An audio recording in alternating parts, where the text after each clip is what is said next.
آپ ڈاکٹر خالد مقبول صدیقی، یہ ایک عجیب سی ٹف بن گئی. لیکن ابھی آپ کی حال میں ایک ملاقات ہوئی ہے، اور وہ ملاقات ہوئی ہے دبئی میں ڈاکٹر عشرت العباد سے، جو کہ گورنر سندھ رہے ہیں 14 سال کے لیے. یہ ملاقات کس سلسلے میں تھی ڈاکٹر صاحب؟ کیا ہونے جا رہا ہے؟ اس کے بعد ایک محفل سما ہوتی ہے آپ کے گھر پہ، وہاں آپ ایم کیو ایم پاکستان کے لوگوں کو انوائٹ کرتے ہیں، یہ خبریں بھی آتی ہیں.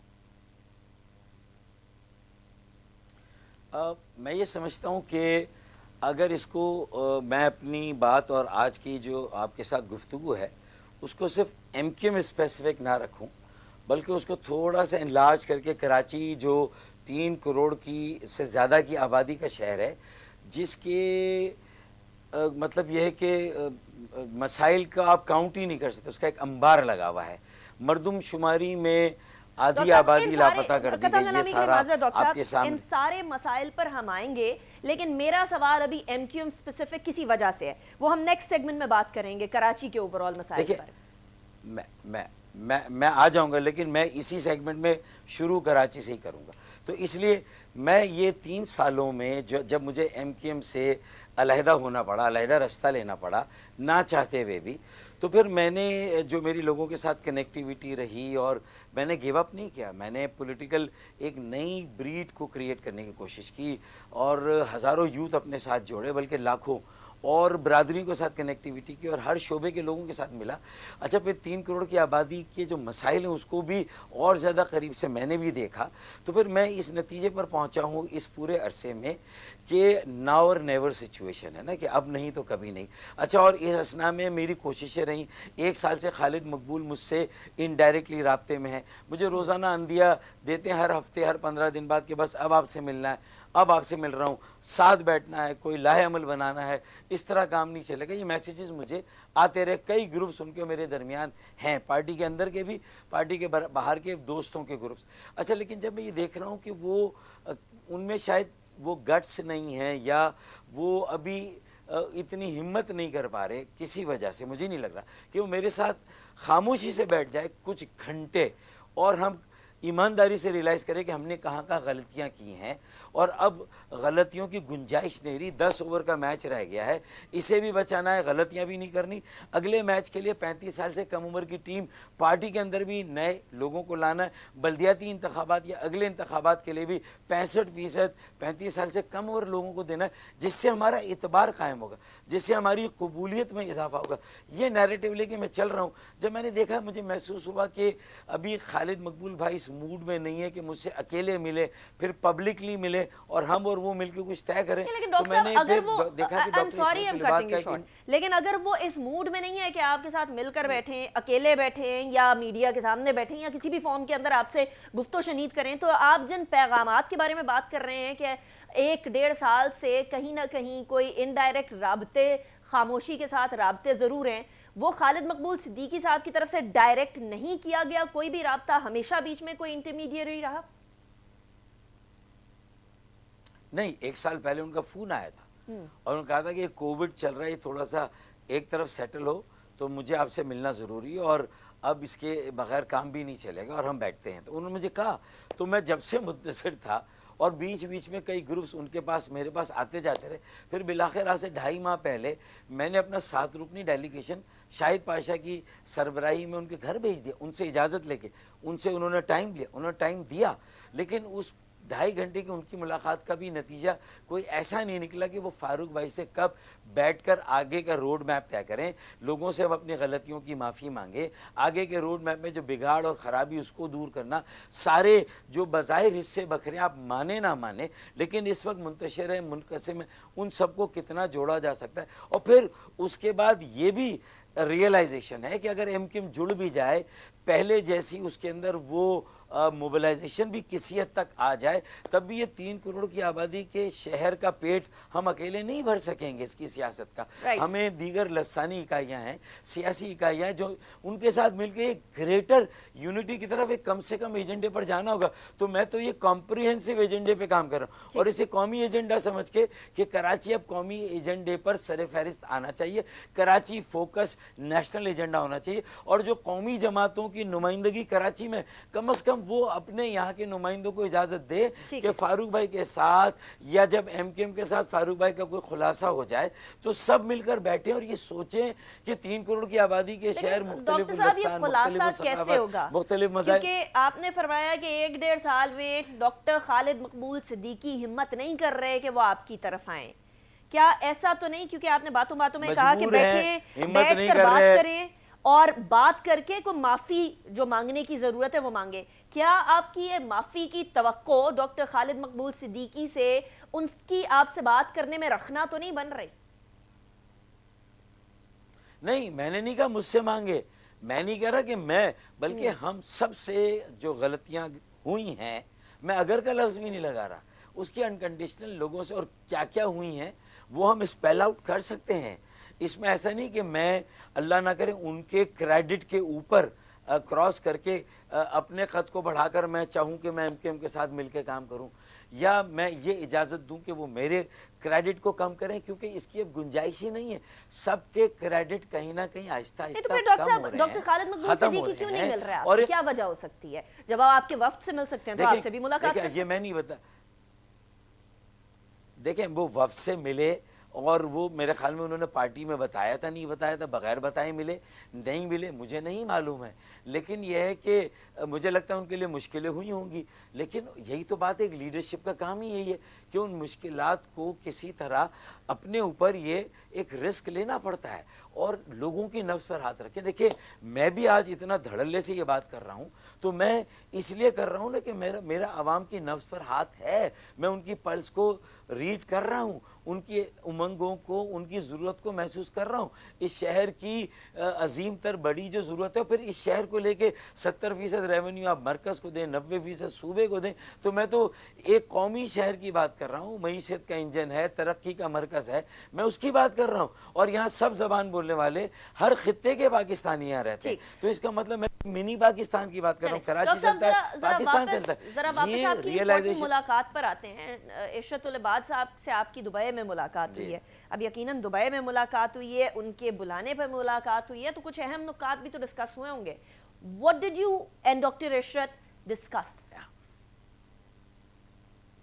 دیکھیں سب سے پہلے تو جو میں خالد بھائی تک بات پہنچا رہا ہوں انٹرویو کے ذریعے، یا خالد بھائی کے علاوہ PTI، جماعت اسلامی، PMLN اور پیپلز پارٹی، یہ وہ 5 بڑی پارٹیاں MKM کو ملا کر جو لاسٹ 2015 کے بلدیاتی الیکشن میں یہ 5 بڑی پارٹیوں کے طور پر سامنے آئی تھی.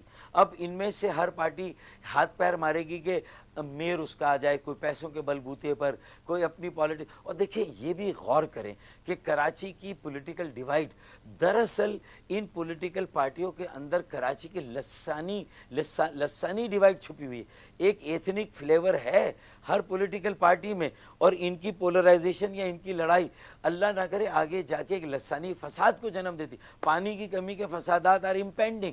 اسی طرح صوبے کا نعرہ MKM نے لگا دیا قبل از وقت، تو اس سے جو سندھی مہاجر، نئے سندھی پرانے سندھی کی پولرائزیشن ہے، جو سوشل میڈیا پہ ایک دوسرے کے خلاف منافرت جس طرح ابھاری جا رہی، مشتعل کیا جا رہا ہے، تو میں اس بات سے ڈر رہا ہوں اس سے پہلے کہ یہ لسانی فساد کے طور پر سامنے آ جائے یہ جھگڑا، یہ سیاسی لڑائی کو ختم کر کے ان کو ملا دیں تو وہ لسانی طبقے. ڈاکٹر صاحب میں ابھی بھی انتظار کر رہی ہوں یہ سننے کے لیے کہ آپ کی اور ڈاکٹر عشرت العباد کی گفتگو ہوئی کیا، کس موضوع پر ہوئی. میں ابھی بھی اپنے جواب کا انتظار کر رہی ہوں. دیکھیں اسی موضوع پر ہوئی کہ اب MKM اسپیسیفک نہیں، کراچی اسپیسیفک اور نیشنل اسپیسیفک ایجنڈا، باقی ساری پارٹیوں سے بھی ملنا ہے، رابطہ کرنا ہے. اگلے ویک انشاءاللہ تعالی میں شروع کر رہا ہوں، اور ابھی سوچ بچار کر رہا ہوں کہ خالد بھائی نہیں ملنا چاہتے مجھ سے اکیلے میں، خاموشی سے پہلے طے نہیں کرنا چاہتے، تو ہو سکتا ہے کہ میں ایک کال کر کے ان سے کہوں گا ٹھیک ہے یار آپ نہیں ملے، میں نے یہاں پر ایک یکجہتی کے لیے شب قوالی کا انعقاد کیا، جس میں پیپلز پارٹی آئی، جس میں PMLN آئی، جس میں PTI آئی، جس میں اور جماعتیں بھی چھوٹی بڑی آئیں، مذہبی مسلکی ہر طبقے کے لوگ آئے، انہوں نے میری پذیرائی کی، میرے ایجنڈے کو پسند کیا، نوجوانوں نے انجوائے بھی کیا اس ایوننگ. تو انجوائمنٹ کے ساتھ یکجہتی کا پیغام واضح گیا، بڑی ہلچل مچی ہے، اور یہ انٹرویوز میرے اسی سلسلے میں تو ہو رہے ہیں. اچھا ڈاکٹر صاحب یہ بتا دیجئے گا کہ ڈاکٹر عشرت العباد واپس آ رہے ہیں یا نہیں آ رہے ہیں، اور اگر آ رہے ہیں تو کب آ رہے ہیں؟ کہ آپ دبئی سے بیٹھ کے ساری کی ساری چیزیں کنٹرول کریں گے؟ میں نے ان سے بڑی یہ وضاحت لی اور انہوں نے کہا کہ میں آؤں گا، اور میرا نہ آنے کی جو وجوہات تھیں اگر اس میں کوئی رسک بھی ہے تو بھی میں آؤں گا. تو انہوں نے تو مجھے یہ کہا ہے. ان کا 14 سال کا تجربہ شاید اس وقت قومی مسائل کے لیے سندھ کے مسائل اور سندھ میں مختلف اکائیوں کے درمیان چاہے مذہبی مسئلے کی لسانی سیاسی ہو، اس میں ان کا ایک کردار ہو سکتا ہے، کانفلکٹ مینجمنٹ میں ان کا ایک تجربہ رہا ہے. تو میں یہ سمجھتا ہوں کہ یہ ساری باتوں کو لے کر اگر ان کے ساتھ ایک پارٹنرشپ میں نے بنائی، جب خالد بھائی نہیں آ رہے تو مجھے کہیں نہ کہیں ایم کیو ایم کی پرانی لیڈرشپ میں سے مجھے بھی ان کی دعوت آ گئی، ان کا انٹرویو آ گیا. انہوں نے مجھے کہا کہ آپ آئیں، میں چلا گیا اور ان کو ملا، اور ان کے ملنے کے بہانے میں نے وہاں جو ہے وہ سیمی فائنل بھی دیکھ لیا آسٹریلیا پاکستان کا. لیکن بنیادی مقصد دبئی جانے کا ان کی دعوت پر گیا. ان سے 12 گھنٹے کی 2 رات ہم جا کے، بلکہ 3 رات لمبی بات چیت ہوئی ہے. سارے امور پر ہم نے charter for stability and development progress, charter برائے استحکام و تعمیر و ترقی، ہم نے اس کے عنوان بھی دیا. کون سے شعبوں میں ہم نے بات چیت کی؟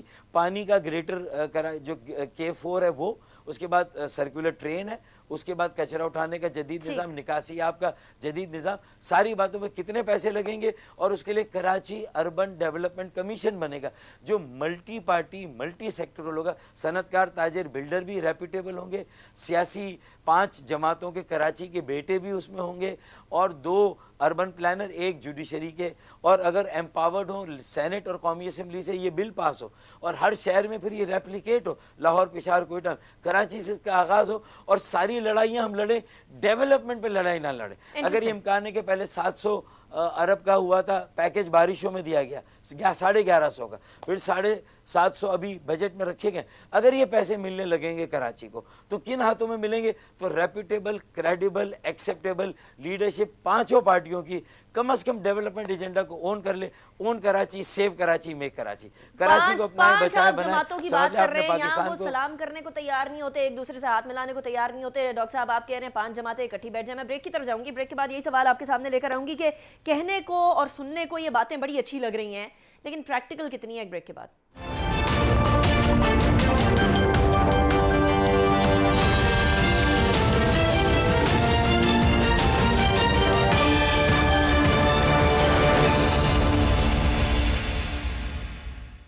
Welcome back after break. Break پہ جانے سے پہلے ہم بات کر رہے تھے، ڈاکٹر صاحب یہ فرما رہے تھے کہ 5 جماعتیں اکٹھی بیٹھ جائیں، سب چیزوں کے اوپر سیاست کریں، سب چیزوں کے اوپر لڑائی ہو، لیکن ڈیولپمنٹ کے ایشوز جو ہیں وہ فکسڈ ہوں اور سب مل کر کسی بھی شہر کو ڈیولپ کریں. کراچی سے شروع کریں، باقی شہروں کے اندر بعد میں لے جائیں. ڈاکٹر صاحب یہ ایک سہانا خواب تو ہو سکتا ہے پاکستان کے سیاسی منظرنامے میں، لیکن حقیقت ذرا مشکل ہی ہوتے ہوئے نظر آتی ہے، اس لیے کیونکہ پاکستان کی سیاست تو ہوتی اس بات پہ کہ کس نے کتنی نالیاں بنوائی، کس نے کتنے سڑکیں بنوائی، کتنے حلقے اپنے حلقے کے اندر کتنے گیس کنیکشن لگوائے، کتنے زیادہ بجلی کے جو ہیں وہ کنیکشن لگے. وہ ساری چیزیں تو ہماری تو سیاست ہی اس کے اراؤنڈ ہے. آپ کہہ رہے ہیں ساری جماعتیں مل کر بیٹھ جائیں اور اس کے اوپر کوئی سیاست نہ کی جائے. How is this even possible? بدقسمتی سے دیکھیں ہمارے یہاں آپ صحیح کہہ رہی ہیں کہ قومی اسمبلی، صوبائی اسمبلی کے ارکان بھی، پی ٹی آئی نے تو کتنا بڑا کلیم کیا تھا کہ وہ ڈیولپمنٹ کے کاموں میں کچرا، کنڈی، صفائی، اس میں وہ نہیں جائیں گے. نالوں کی صفائی یہ ان کا کام ہی نہیں ہے. یہ صوبے کی سرپرستی میں بلدیاتی اداروں کا اور شہری اداروں کا کام ہونا چاہیے، لیکن انفارچونیٹلی ایسا ہے. اچھا پھر ان کی اتنی حرکتوں نے جس میں الزام جوابی الزام، کرپشن وہ اس پہ لگا رہا ہے، اس پہ لگا رہا ہے. اگر کوئی ایک پارٹی اپنی محنت سے کراچی کا میئر لے بھی آئے گی تو باقی 4 پارٹیاں یہ کہیں گی دھاندلی ہوئی ہے اور خلائی مخلوق نے اس کو سپورٹ کیا. اپنی محنت سے بھی آ گئی تو بھی یہ الزام تو لگنا ہے. اگر یہ لڑائی ہی لڑنی تو لڑیں، میئر کے لیے لڑیں، میئر کے بجٹ پہ لڑیں، لیکن میئر کے بجٹ کے علاوہ اگر کراچی کو پہلی بار خیرات نہیں اس کا حق ملتا ہے اور بجٹ میں وہ رقم رکھ دی گئی ہے، کس کے ہاتھوں میں دی جائے گی؟ تو اس کے لیے ان 5 جماعتوں کو آپ بھی کتنی پیسیمسٹک ہو گئی کہ آپ اس کو تھوڑا سا چانس دینے کے لیے بھی تیار نہیں. ڈاکٹر صاحب پیسمزم کی کیا بات؟ ہم تو سب کے وعدے سنتے رہے. ہم پہلے کراچی میں ایم کیو ایم کے وعدے سنتے رہے، اس کے بعد ہم لوگوں نے پیپلز پارٹی کے وعدے سنے، پھر ہم نے پی ٹی آئی کے وعدے سنے. تو کراچی والے بلیو کریں تو کس کو کریں؟ ہاں لیکن میں نے دیکھا ہے کہ غور و فکر کر کے، کنسرن فکر کر کے اگر ہم لوگوں کا درد محسوس کر کے ایک نہیں ہو سکتے تو حالات کا جبر ہمیں بٹھائے گا. کراچی کے مختلف بزنس انڈسٹری کے ڈیولپمنٹ کے سیکٹرز جو ہے وہ ہمیں مجبور کر کے بٹھائے گا. اور اس کے علاوہ بھی مجھے لگتا ہے کہ کچھ نہ کچھ چمتکار ہوتا ہے پاکستان کی سیاست میں کہ بظاہر لگتا ہے کہ یہ کبھی آپس میں یہ چمتکار یہ کئی راولپنڈی کی طرف اشارہ تو نہیں کر رہے آپ کہ بیٹھ جاؤ اس سے پہلے کہ بٹھائے جاؤ؟ مجھے اس چیز کو ہاں میں نے یہ جملہ گزشتہ سال جب اے پی ایم ایس او کا 42واں یوم تاسیس تھا تو اس وقت میں نے کہا کہ خالد بھائی کو سب کو میں نے کہا کہ بیٹھ جاؤ اس سے پہلے کہ بٹھا دیے جاؤ. کدھر اشارہ کریں ڈاکٹر صاحب؟ کھل کر کہا تھا. آج تھوڑا کور دیکھیں, آج کور کر کے مجھے ضرورت نہیں کہیں اشارہ کرنے کی, لیکن اگر پاکستان کی بقا و سلامتی, کراچی کے استحکام, تعمیر و ترقی کے عمل کراچی کی بقا و سلامتی سے جڑی ہوئی ہے تو اس میں پاکستان کے کسی ادارے کا بھی کوئی رول ہے تجویز دینا, مشورہ دینا, سب کو ساتھ لے کر سمجھانا بٹھانا. تو میں اس چیز کو جو ہے وہ بعید از خیاس نہیں کہتا, رول آؤٹ نہیں کرتا, اور اس میں مجھے کوئی برا بھی نہیں لگے گا کیونکہ اس کے علاوہ بھی کئی چیزوں پر بیٹھتے ہیں. ٹیررزم کے خلاف بیٹھتے ہیں, ایکسٹریمزم کے خلاف بیٹھتے ہیں, کہیں نہ کہیں ایکسٹینشن کے لیے, کہیں نہ کہیں بہت ساری چیزوں کے لیے ساری سیاسی قوتیں بیٹھتی رہی ہیں ماضی میں بھی. کاؤنٹر ٹیررزم کی نیشنل پالیسی جس کا مسودہ سب سے پہلے میں نے اور ایم کیو ایم نے دیا تھا, اس پر بھی بالآخر سب بیٹھے, پھر چودھری نثار صاحب نے وہ ڈیولپ کی. تو اگر ملک کا سوال ہے, اور کراچی سے زیادہ ملک کا اسٹیک کہاں پر لگا ہوا ہے, کراچی سے زیادہ آئندہ کے چیلنجز کو فیس کرنا, آپ کو کہیں سے گو ہیڈ کا اشارہ ملا, صرف یہ بتا دیجئے گا. دیکھیں الحمدللہ میرے کریڈینشلز کو اور میری کریڈیبلٹی کو دیکھ کے انیکا کا یہ سوال ہی بنیادی طور پر غلط ہے. میں حالات کو ریڈ کرتا ہوں, وائبز ہوتی ہیں, کیلکولیشن ہوتی ہے, کوئی مجھے کہے یا مشورہ دے اس سے پہلے میں سرفنگ کرتا ہوں, ایک ویو آ رہی, اپرچونٹی آ رہی, میں اس کو گریب کرتا ہوں تاکہ اس کو پوری طرح انکیش کرا سکے, پوری طرح لوگوں کی ریلیف کے لیے استعمال کر سکے. مشرف کے زمانے میں بھی لہر آئی تھی, اس پر میری پارٹی کے لوگ سوار ہوئے, سرفنگ کی, لیکن عارضی اختیارات پر کنات کی. میں کہہ رہا ہوں عارضی نہیں, اب مستقل مسائل کا ہمیں مستقل حل چاہیے. آرٹیکل 140 میں بلدیاتی اداروں کے اختیارات اور وسائل چاہیے, اور الیکشن کا 1 کے 4 سال بعد الیکشن ہونے چاہیے. پھر اس کے علاوہ 160 میں قومی مالیاتی کمیشن صوبوں کو وسائل صرف نہ دے, نیچے شہروں کو, ضلعوں کو, بلدیات اور قصبات کو بھی دے, تحصیلوں کو بھی دے. پھر اسی طریقے سے آرٹیکل 149(4) یہ کمیشن بنا دے. تو میرے خیال میں نے دیکھا ہے کہ آگے ایک یہ جو پولیٹیکل خلا ہے, اگر ہم سب نے اس کو مل کر نہ پر کیا, آپس میں لڑتے رہے, تو یقین مانے اس کو پھر انتہا پسند. ڈاکٹر صاحب اگر میں آئیڈیلی آپ کے ساتھ اگری بھی کروں, I agree with you ideally کہ سب کو ایٹ لیسٹ ڈیولپمنٹ کے کاموں کے اوپر سیاست نہیں کرنی چاہیے, اور یہ جو ڈیولپمنٹ کے کاموں پہ سیاست ہوتی ہے, تختی تبدیل کر دو, اس کا پروجیکٹ روک دو, اپنا پروجیکٹ بناؤ, this is not right. لیکن یہاں تو ایم کیو ایم پاکستان حکومت کا حصہ ہوتے ہوئے, اتحادی ہوتے ہوئے, حلقہ بندیوں کے اوپر اتنے عرصے تک کچھ نہیں کر پائی تھی, اور آپ ایم کیو ایم پاکستان کا حصہ ہیں نہیں ہیں, یہ بھی ابھی ایک ایمبیگوٹی ہے. آپ ایک باہر بیٹھ کے ساری جماعتوں کو کہہ رہے ہیں کہ تمام کی تمام سیاسی جماعتیں مل کر بیٹھ جائیں. پی ٹی آئی آپ کے ساتھ کیوں بیٹھے؟ وہ وفاقی حکومت میں ہے, اس کے پاس ایک سٹیک ہے کراچی کا, 14 ان کی نشستیں تھیں 2018 کے انتخابات کے اندر.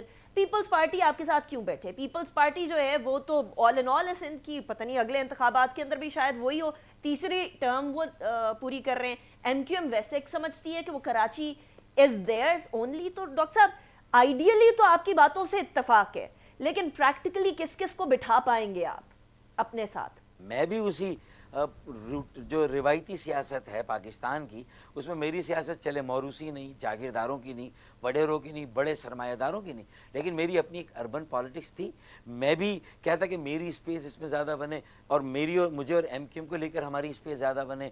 ہر حال میں دیکھیں میئر کے لیے لڑیں نا, میں کہہ رہا ہوں لڑیں, اس کے روٹین کے بجٹ کے لیے لڑیں, ایک دوسرے پہ الزامات لگائیں. اس میں 35 سال سے کم عمر کا میئر میں لانا چاہتا ہوں, ایک بیٹی ڈیپوٹی میئر لانا چاہتا ہوں. آپ نہ مانیں اس ایجنڈے کو, لیکن کراچی کے پانی کو لے کر, کراچی کے سرکولر ٹرین کو لے کر, نکاسی, اگر اس پہ اب کوئی آپ نے فیوچر کو طے نہ کیا تو یہ ناو نیور سچویشن ہے. میں کون سا یہ کہہ رہا ہوں کہ 100% یہ ہو ہی جائے گا, ہاں مجھے امید ہے, کیونکہ اب لوگوں کو اس پر غور و فکر کرنا چاہیے. پاکستان کی بقا سلام, طالبان کی جو رائز ہے افغانستان میں, انڈیا کے جو ارادے ہیں, جو ہمارے بارڈرز کی سچویشن ہے, ہم امریکہ سے چائنا کے کیمپ میں جا رہے ہیں, تو میں جو بات کر رہا ہوں وہ کوئی بہت زیادہ آئسولیشن میں نہیں کر رہا, میں سارے ریاستی آئینی اداروں کے نظر میں جو پاکستان کے لارجر انٹرسٹ ہیں میں ان کو سامنے رکھ کے کراچی کے اوپر اس لیے فوکس کر رہا ہوں کہ کراچی ہی سب کا سیویور ہے.